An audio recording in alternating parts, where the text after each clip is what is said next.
Today's kind of a big deal, baby. For me. You don't come outside. I don't come out.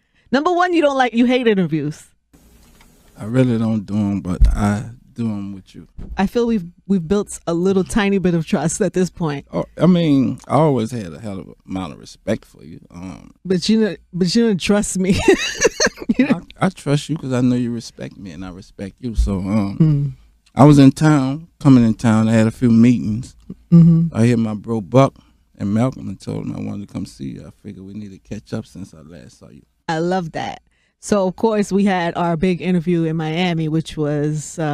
classic. It was kind of classic. I really want you to come back, though, because I think we should do it again and do it in a big way, right? Yeah. Here's the thing. I have all this footage, too. We got to have to figure out what we're going to do it, because I swear I'm going to let you guys see it at some point. We still haven't figured out what to do with it, but I got to really see, like, you know what I'm saying? Who you are beyond what people know as the artist. And we got to make sure people are going to see that. I know you're doing a biopic, and we'll talk about all that today. Yeah. And people are going to get to know you on another also, level. I would like to, I want you to come down and just hang out for a day. You ain't got to stay too long. I'll send a jet, come get you. Just come. Will you? Yes, I definitely That's so nice. But me and the homies, I just would like for you to really just give us a day. Do you? Fine. What day? I always say when you want to go today after the show? I got a few pimping to do. All right. Well, after you finish pimping, then you let me know what your schedule is like, and we figure it out. Without a doubt. The thing about our interview is, as classic and as great of a moment it was, there was some criticism about it. Did you hear some of that? Honestly, nah. I don't deal with the criticism and people's opinion. I don't even listen to it. I don't try to hear it or see it. Well, I don't even think it was about you so much as me. I think people think I wasn't as, maybe, I don't know, so hard or something. Maybe I didn't get as much out of you as people wanted me to get. You got a lot out of me. I really though. I got more out of you than most people can get out of you. Than anybody.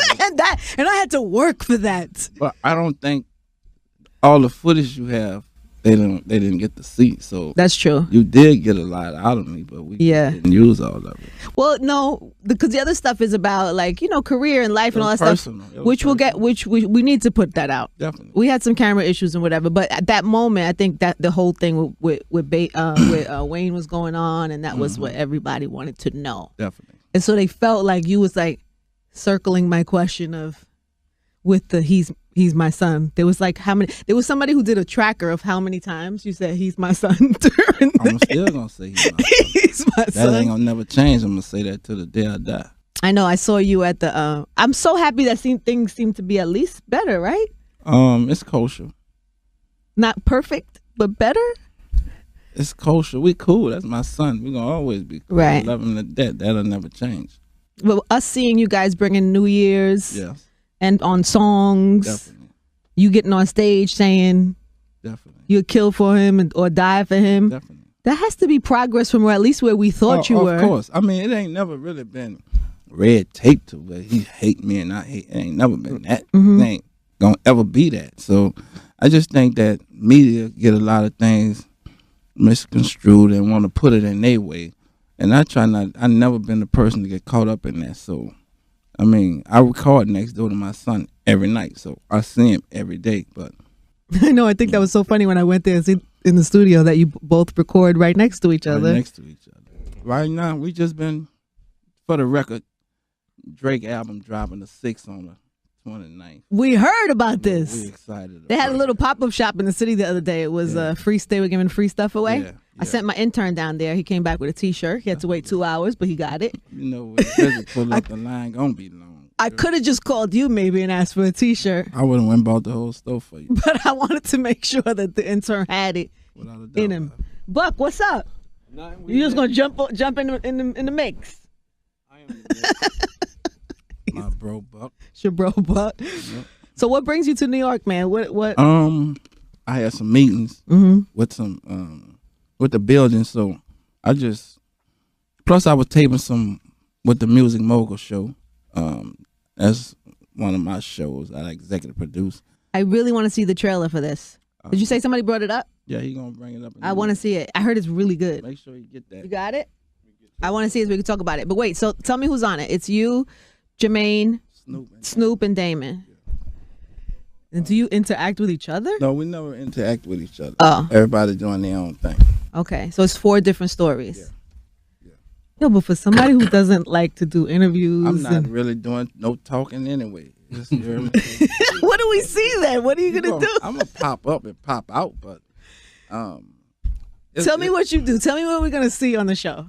It was more or less about me with the artists. Mm-hmm. Matter of fact, the most talking I did, I came up here yesterday. My lawyer, which is Vernon, he a professor at Brooklyn Law School, so I went and spoke with them and let them ask me any questions pertaining to the business.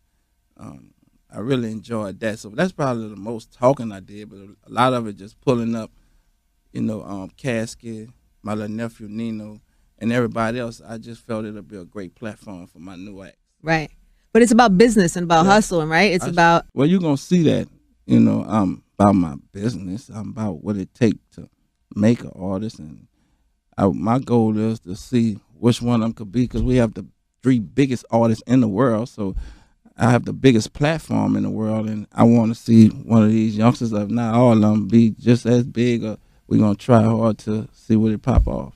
I would like to know why you pick who you pick. But when you talk about the 3 biggest artists that you have, how much do you think, how much do you give to yourself for their success? Like, how much do you attribute to what you know in your business sense to what they've been able to accomplish? I would rather them to justify that for me, because I give them a lot of luxury. I never get involved with whatever they want to do. I give them the freedom to do what they want, spend what they feel, and do understand we have to be smart with what we do, but also I just believe in them. Yeah. And it always worked for me. I guess too, I think you have those especially those 3, it's like Drake, Nicki, Wayne, they all so talented, just very, naturally talented. Very. So I wonder, do you think you have a good eye for talent, or do you think you know how to take somebody and help them develop their talent?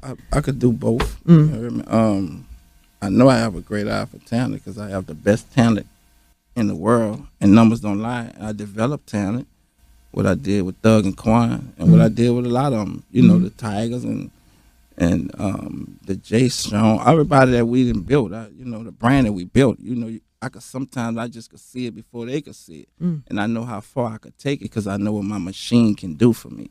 We have the biggest machine in the world. Maybe I can't believe, I know we talked about you don't do a lot of interviews, but I can't believe how much stuff that you're doing on the TV show, biopic. I heard you doing a biopic on your life, which is a big deal. Yeah. And you and Slim, right? Yeah.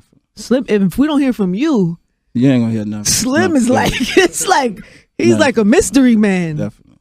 I was is he talking in the biopic? Nah, he's not in it. Oh, he's not talking. He's not talking. There's no I was just excited I just came up with the idea I just think it's time. Because I lost my mom and my pops young, and my stepmother who raised me. A lot of they're getting old, so I just wanted to capture the real story from real people who raised me. I was raised in the homes with no parents, so I just wanted to capture people who really was a part of my life that influenced me to be something in life. You want to document your life? So I documented my life.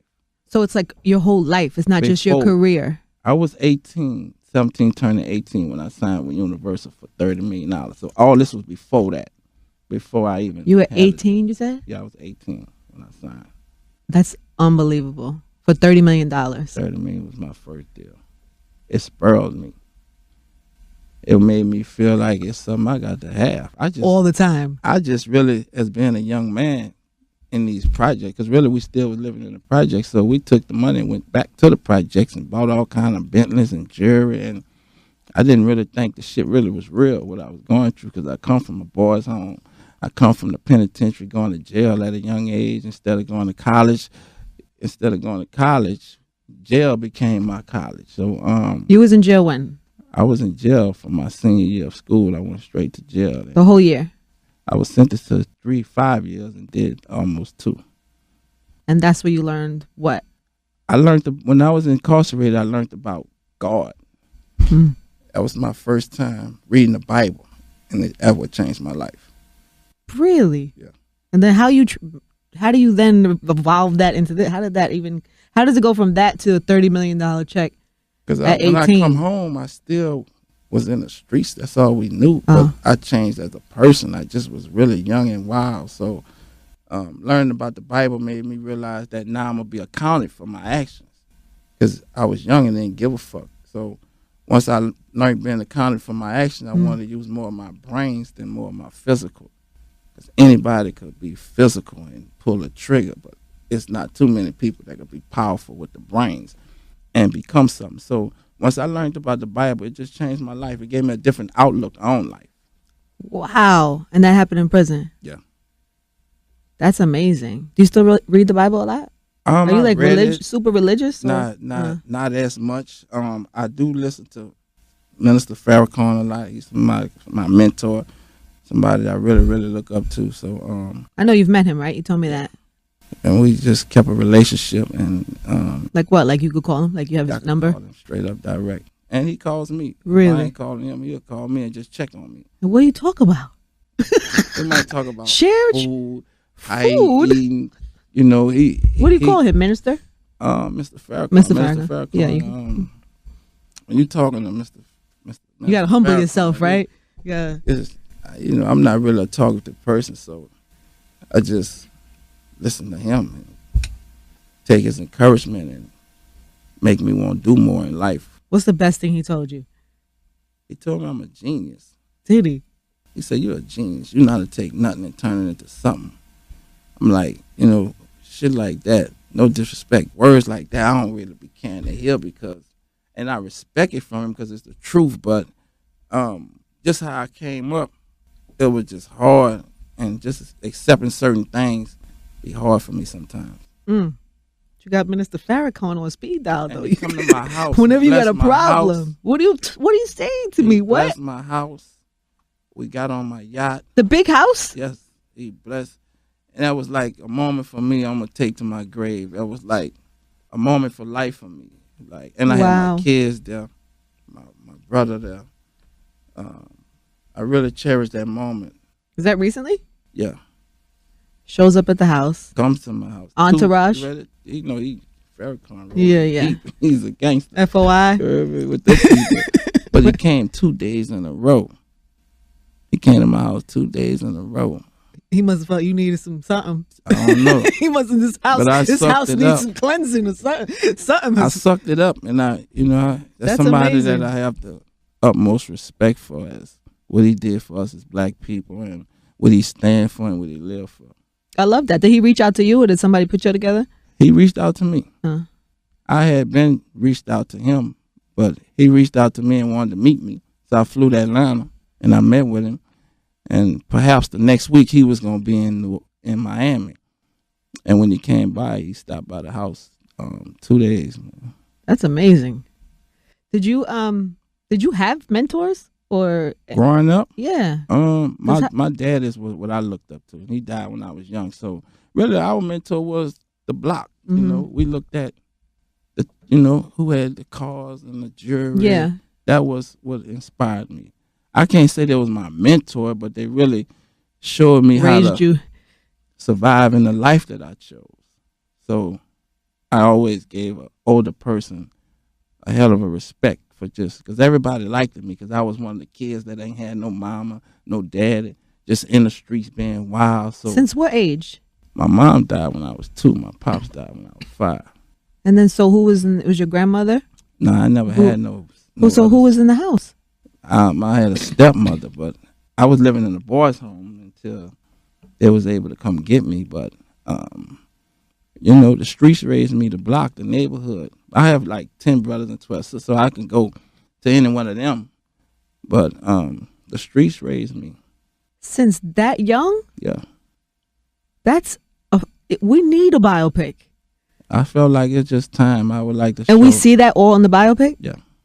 Wow. So do you go back to like where you were? And I went back to as much as we could trace. I lived in Canada for a few years. I felt like it's just time. I would like to show. And we see that all in the biopic? Yeah. Wow. So do you go back to like where you were? And I went back to as much as we could trace. I lived in Canada for a few years. My sister took Who are you? What?